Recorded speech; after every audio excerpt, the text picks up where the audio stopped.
There is a deeply ingrained myth that has stopped more people from learning English than any grammatical rule, any difficult vocabulary word, or any confusing pronunciation ever could.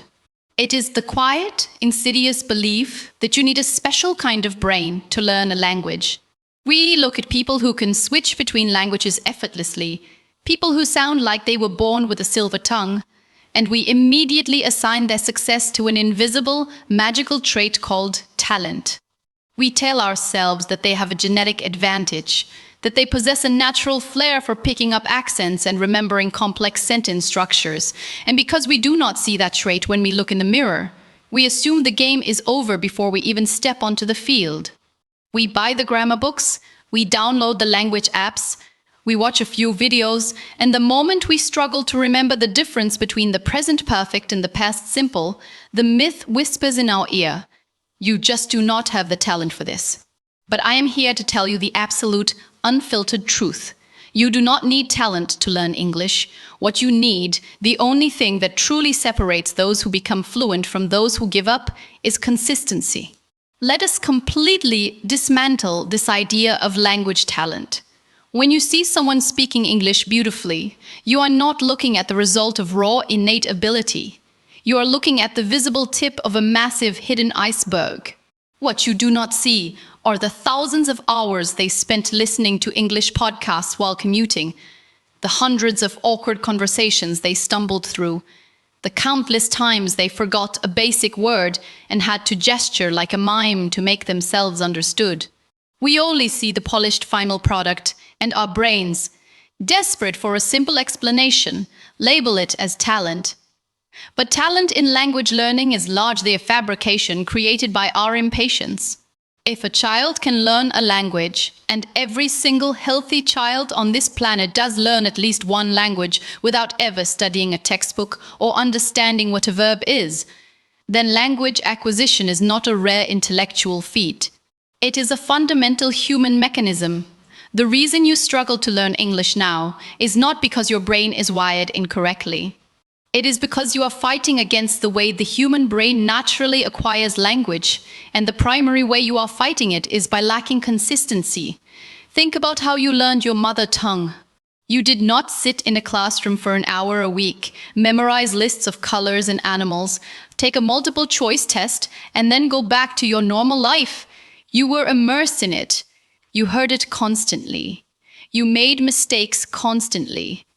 You made mistakes constantly. You were consistently exposed to the language every single waking hour of your life for years. Your brain absorbed the sounds, the rhythms, the patterns, and eventually the meaning. It was not a sudden burst of talent that made you speak your native language. It was the relentless, unbroken consistency of exposure. When we try to learn English as adults, we completely abandon this natural model. We try to cram. We treat language like a history exam, where we can just memorize facts the night before and regurgitate them the next morning. But language is not a collection of facts to be memorized. It is a skill to be developed, much like playing a musical instrument, riding a bicycle, or building physical muscle. You cannot go to the gym for 12 hours on a Saturday and expect to be fit for the rest of the month. Your muscles do not work that way, and your brain does not work that way either. This brings us to the incredible power of the compound effect in language learning.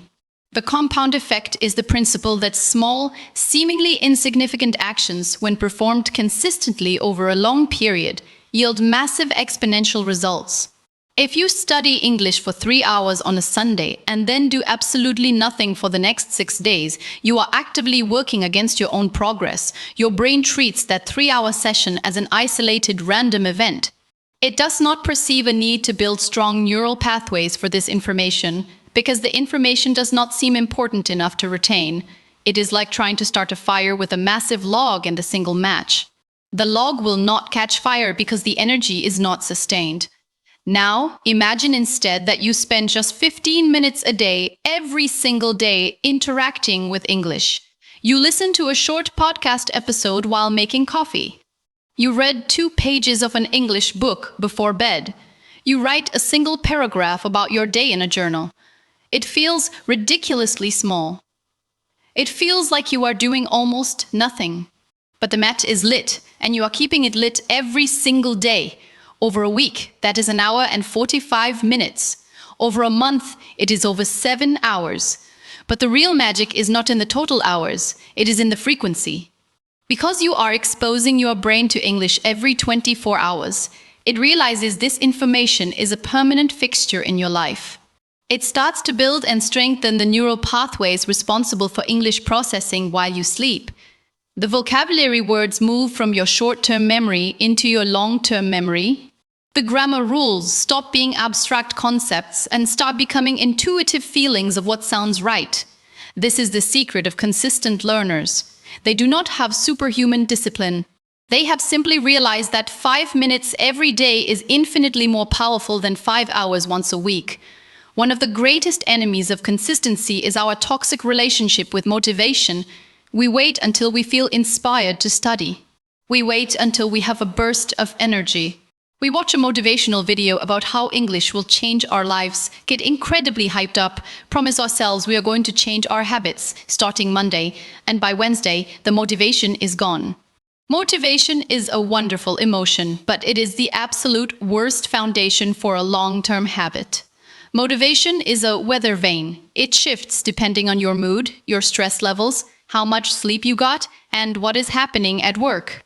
If you rely on motivation to learn English, you will be on a constant roller coaster of intense effort, followed by weeks of doing absolutely nothing. Consistency, on the other hand, is completely divorced from motivation. Consistency is doing the work even when you are tired, even when you are bored, even when you are convinced that you are making absolutely no progress. It is showing up purely because you made a commitment to yourself. Think about brushing your teeth. You do not wake up every morning and feel a sudden surge of motivation to scrub your incisors. You do not need to watch a motivational video to convince you that dental hygiene is important. You just do it. It is a non-negotiable part of your day. This is the exact mindset you must adopt toward English. You must strip the drama away from it. Stop making it a massive, daunting mountain that you have to climb with heroic effort. Reduce it to something so small, so embarrassingly simple, that it would be absurd to say you do not have time for it. Lower the barrier to entry so much that you cannot fail. If you are too exhausted to read a book, just listen to one English song and really pay attention to the lyrics. If you do not have the mental energy to write a sentence, just repeat a few phrases out loud in the mirror. The goal on days like this is not to make massive leaps in your proficiency. The goal is simply to not break the chain. The goal is to keep the habit alive. Because once you break the chain, once you skip one day, it becomes incredibly easy to skip 2 days, then a week, then a month, and suddenly you are back at square one, feeling guilty and defeated. This leads us directly into the most dangerous phase of language learning, the phase where talent is falsely blamed more than anywhere else, the plateau. When you first start learning English, progress is incredibly fast and highly rewarding. You go from knowing nothing to being able to say your name, ask for directions, and order food in a matter of weeks. Your brain is soaking up the low-hanging fruit, and it feels amazing. You feel smart. You feel talented. But inevitably, whether it happens after 3 months or 6 months, you will hit the plateau. This is the point where the easy progress stops. You feel like you are studying constantly, but you are not getting any better. You still cannot understand native speakers when they talk fast. You still stumble over your words when you try to speak. You make the same grammatical mistakes you were making 3 months ago. The plateau is where 90% of language learners quit, and when they quit, they tell themselves the story that they just do not have the talent. But the plateau is not a sign of a lack of talent. The plateau is a natural biological necessity. What is actually happening during the plateau is invisible, behind-the-scenes work. Your brain is taking the massive amount of raw data you have been feeding it through your consistent daily practice, and it is organizing it. It is pruning away inefficient neural connections and solidifying the strong ones. It is turning conscious, clunky effort into subconscious, automatic reflex. Think of it like planting a seed. You water it every day. For weeks, you see absolutely nothing above the dirt. You might be tempted to think the seed is dead, that you are doing something wrong, that you just do not have a green thumb. But underneath the soil, a massive root system is developing. The plant is building the foundation it needs to support explosive growth. Then, one day, a tiny green shoot breaks the surface. This is exactly how language learning works. During the plateau, if you stay consistent, your brain is building the root system. You cannot see it, you cannot feel it, but it is happening. The people who succeed are simply the ones who keep watering the seed during the weeks of seeing nothing. They trust the process. They know that fluency is not a straight line going up. It is a series of stair steps where long, flat periods of seeming stagnation are suddenly punctuated by massive leaps in ability. If you quit during the plateau, you rob yourself of the leap that was just around the corner. Another critical area where consistency beats talent is in the realm of mistakes and the fear of judgment. People who believe in language talent tend to be terrified of making mistakes. They subconsciously feel that if they were truly talented, they would speak perfectly from the beginning. Every time they mispronounce a word or use the wrong tense, they view it as evidence of their lack of ability. This perfectionism paralyzes them. They refuse to speak until they are sure they can speak flawlessly, which means they end up never speaking at all. Consistent learners have a completely different relationship with mistakes. Because they are engaging with the language every single day, mistakes become a routine, unremarkable part of their life. When you make 10 mistakes a day, mistakes lose their power to embarrass you. You begin to understand, deep in your bones, that mistakes are not a sign of failure. Mistakes are the only possible mechanism for learning. When a baby falls down while learning to walk, we do not gasp and say, "Oh, they have no talent for walking." We understand that falling is a required step in the process of learning to balance. Language is exactly the same. Every time you use the wrong word and a native speaker corrects you, or every time you stumble through a broken sentence, your brain is receiving crucial feedback. It is learning what does not work, so it can adjust its internal model of the language. Consistent practice inherently includes consistent mistakes. The more consistently you practice, the more mistakes you make. And ironically, the faster you will achieve fluency. You must stop trying to be perfect and start trying to be visible. Speak even when your voice is shaking. Write even when you know your grammar is terrible. The only true mistake in language learning is staying silent. Let us talk about how to actually build this consistency in a practical sense, because knowing you should be consistent is very different from actually doing it. The first step is to attach your English practice to an existing habit. This is a psychological concept called habit stacking. You already have dozens of habits that you do every single day without fail. You wake up, you check your phone, you brush your teeth, you make coffee, you commute to work, you take a shower, you eat lunch. You do not need to rely on willpower to do these things. They are just part of your identity. You need to hijack these existing habits and glue your English practice to them. Tell yourself, I will listen to an English audio lesson while I am making my morning coffee. I will not put on my shoes to leave for work until I have read one page of English out loud. I will think about my day and describe it in English in my head while I am in the shower. By attaching the new behavior to an old behavior, you remove the need for motivation. The existing habit acts as a trigger for the new habit. The second step is to change your environment to make consistency the path of least resistance. Human beings are incredibly lazy by default. We will always choose the easiest option available. If your English textbook is on a shelf in another room and your phone with social media is in your pocket, you are going to look at your phone. You must design your environment so that engaging with English requires zero effort. Change the language on your smartphone to English. Change the language on your computer, your web browser, your social media accounts. Put English podcasts on your home screen. Leave an English book on your pillow so you have to physically pick it up to go to sleep. Subscribe to English YouTube channels about topics you already love, whether that is cooking, gaming, cars, or fashion. Stop treating English as a sterile academic subject that you only encounter in a classroom. Meld it into the fabric of your daily life so that avoiding English actually becomes harder than just engaging with it. The third step is to track your consistency, not your results. Get a physical calendar and put a big red X on every day that you interact with English for at least a few minutes. Do not write down how many words you learned or how well you spoke. Just mark the day. After a week, you will see a chain of 7 X's. Your only job is to not break the chain. This psychological trick is incredibly powerful. As the chain gets longer, your desire to not break it becomes stronger than your desire to be lazy. It shifts your focus from the depressing, slow-moving goal of becoming fluent, which can take years, to the immediate, highly rewarding goal of just keeping the streak alive today. We also need to address the massive role that comprehensible input plays in this consistent journey. For decades, schools have taught English by forcing students to memorize grammar rules and vocabulary lists. This is agonizingly boring and highly ineffective. The human brain does not learn language by analyzing its mechanical parts. It learns language by consuming messages that it can understand. This is comprehensible input. If you consistently listen to and read English that is just slightly above your current level of understanding, where you know most of the words but there are a few new ones, your brain will naturally, subconsciously figure out the grammar and absorb the vocabulary.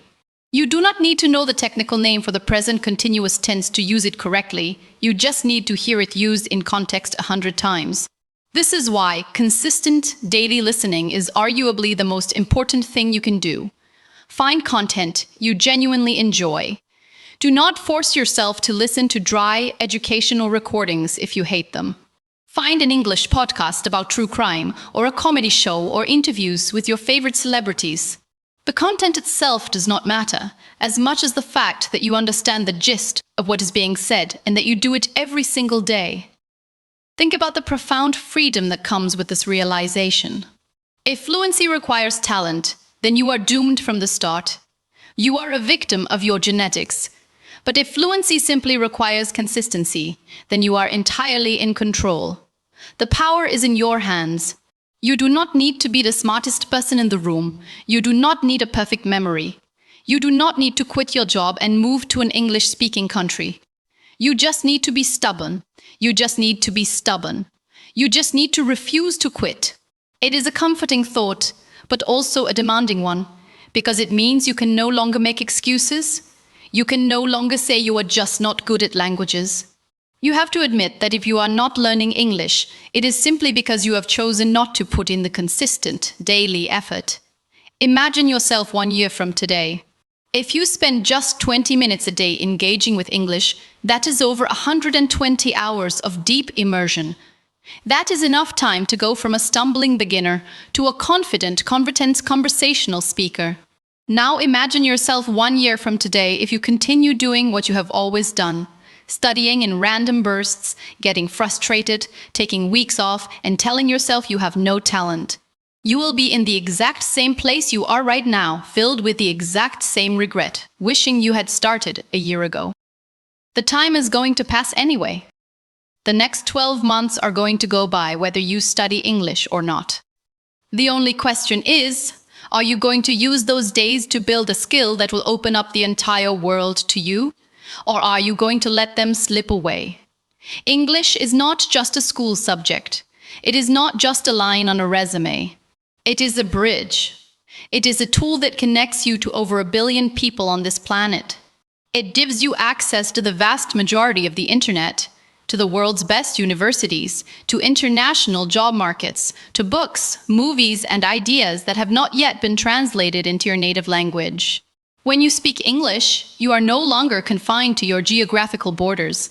You can have a conversation with someone in London, read an article written in New York, or watch a documentary filmed in Australia. The quality of your life literally expands in direct proportion to your ability to communicate. And that ability is sitting there, waiting for you, not behind a wall of impossible talent, but behind a simple, daily habit of showing up. Do not look at the top of the mountain and despair because it seems too far away. Look down at your feet and just take one step. Listen to one song. Read one paragraph. Speak one sentence. Do it today. Do it tomorrow. Do it when you are sick. Do it when you are tired, do it when you are on vacation. Strip away the drama, strip away the pressure to be perfect, and just become a machine of consistency. Let the brain do what it was naturally designed to do. If you feed it a little bit of English every single day, it will have no choice but to learn it. The neurological pathways will form, the vocabulary will stick, the grammar will click into place. It is a biological guarantee, provided you give the brain the one thing it craves: repetition over time. You have already spent years of your life wishing you could speak English fluently. You have spent hours dreaming about how different your life would be if you could just open your mouth and the right words would come out. Stop wishing. Stop dreaming. The only difference between you and the people you admire who speak English beautifully is that they decided to be consistent, and they refused to stop. You can make that exact same decision right now, in this very moment. You do not need permission. You do not need a special certificate. You do not need talent. You just need to start. And then you need to never completely stop. Throw away the myth of the language genius. Embrace the quiet, unglamorous, unstoppable power of doing a little bit every day. That is how fluency is built. That is how lives are changed. You do not need talent to learn English. You just need consistency. So make the choice today and then prove it to yourself tomorrow.